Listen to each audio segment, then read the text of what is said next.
Hey guys, it's Alicia with WTI, and this TAZO tea can really refresh your day. I am a huge fan of mint tea, and this is one of my favorites because it is a really beautiful balanced flavor. It is minty, and you can definitely taste the mint, and it's got that nice refreshing tingle to it in your mouth, but it is not overpowering, and it has a nice blend of earthiness to it as well. It's just the perfect cup of tea.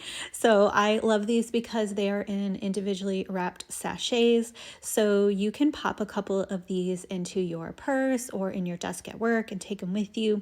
Just takes a couple of minutes to steep, and you can drink it just as is, or it is also delicious with a little swirl of honey. Either way, it is sure to please. So this is also a caffeine-free tea, and it has a nice calming effect. So if you're looking for a really nice tea to wind down with at the end of the night, this is a really great option that I would for sure recommend. So I absolutely love this refreshing mint tea from TAZO, and that's my point of view.